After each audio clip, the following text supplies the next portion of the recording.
Hello, Tim from Fair Play Now on the 15th of July 2023. So before I get into what I want to talk about today, just a few final words on the sound of freedom that I was talking about yesterday, whether it's a psyop or not. I had a lot of comments from you guys, so thank you. Some were kind of agreeing with what I was saying and others were, not agreeing basically. So every opinion was welcome and I took it all on board. And really the point I was trying to make yesterday is I sincerely hope the film is for real and it's out there for the right reasons.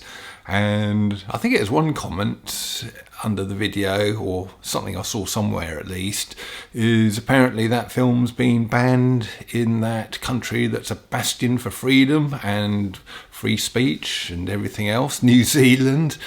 Can you believe it? If that's true, that country has just gone absolutely crazy, hasn't it? But yeah, that also suggests that perhaps the film is for real. But like I say, the point I was trying to make is just have it on your long-range radar, as it were, that if the powers that shouldn't be, governments, mainstream media, etc., start going on about digital ID for children and all of this kind of thing really gets talked about a lot by the mainstream, just be wary of that. That was all I was trying to say, really.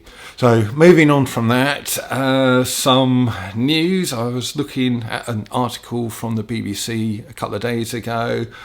This is quite interesting because both of these places are reasonably local to me, but a couple of branches of Sainsbury's, the one in Wallingham in Surrey and another one in Newhaven in East Sussex. Apparently, Sainsbury's apologises after conspiracy newspapers found in stores. So in those two branches, apparently a retired police officer found copies of the Light newspaper, is what we're talking about here, in those stores.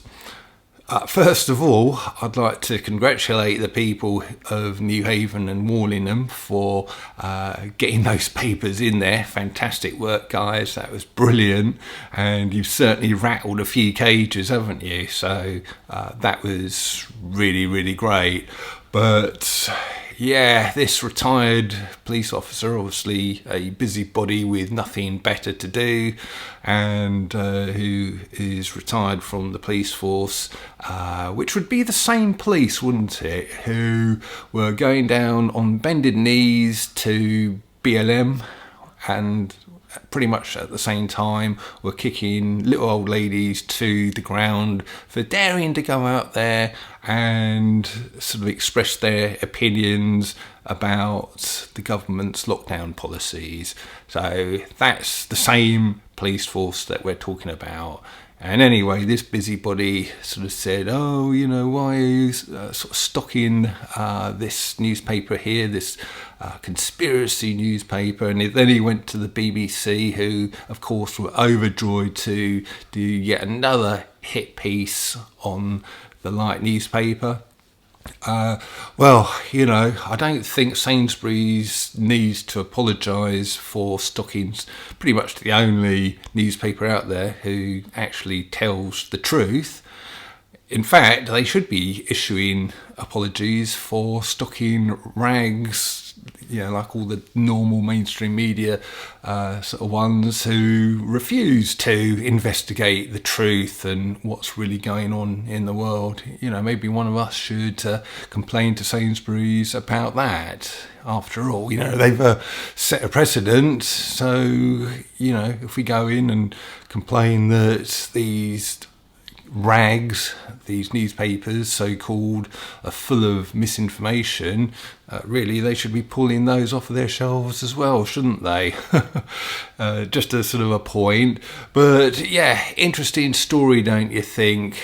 And it just goes to show there's still so many people out there who are sort of buying the mainstream narrative And one thing I would say is we've obviously got the likes of the BBC and the powers that shouldn't be severely rattled.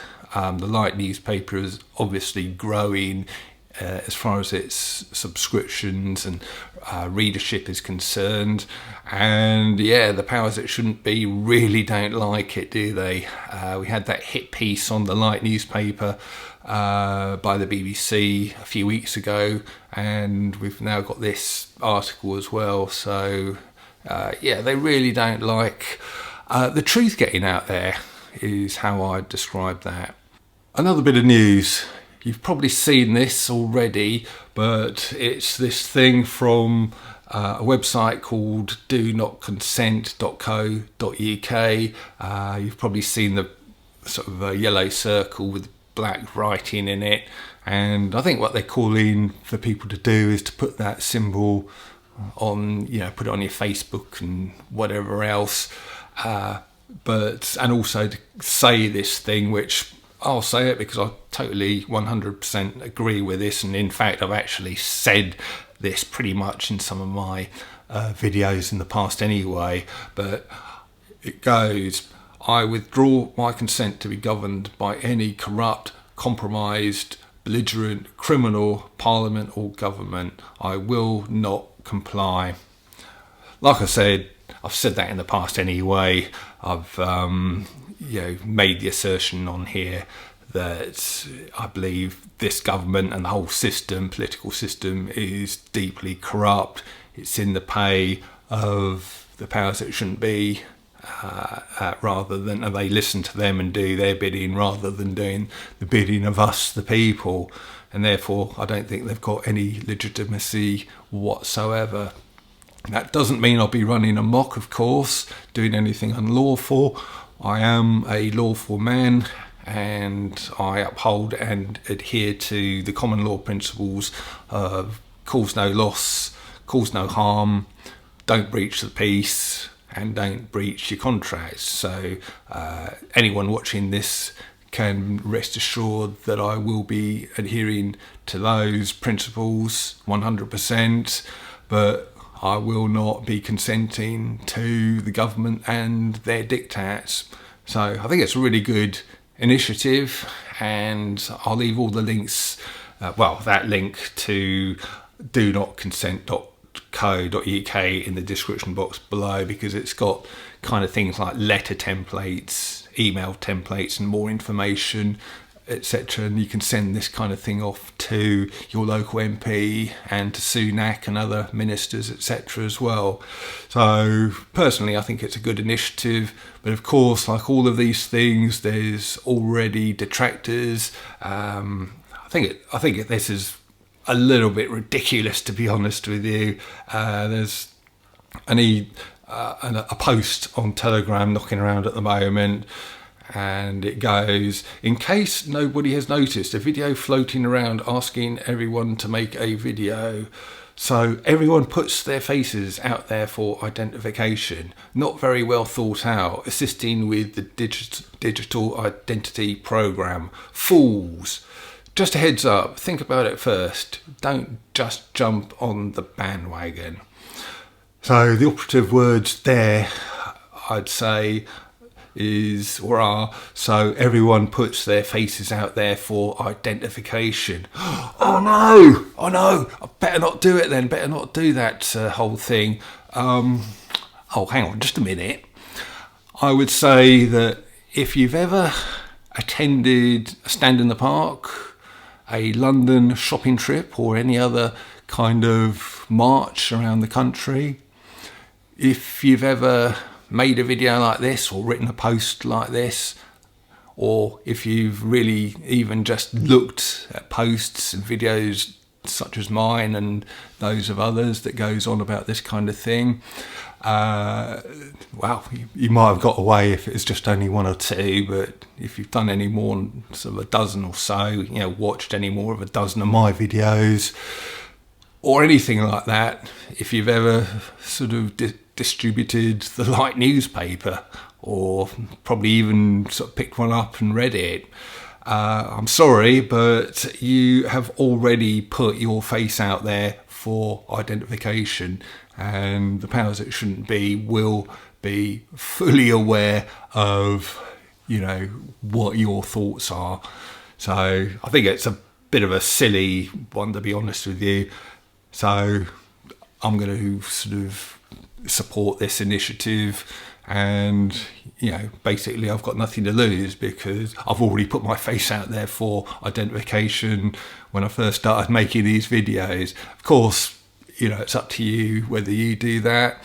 I know many people don't like putting their faces out and about, and that's fair enough, but you might just want to maybe fire off an email to your local MP at the very least. No need to put your photo or face about whatsoever. So anyway, just thought I'd illustrate both sides of the coin there and tell you what my opinion is on this initiative overall. Anyway, I'll let you go and check out that site. Link to it in the description box below. And I'll be back soon. Tim from Fair Play Now. Thanks for watching.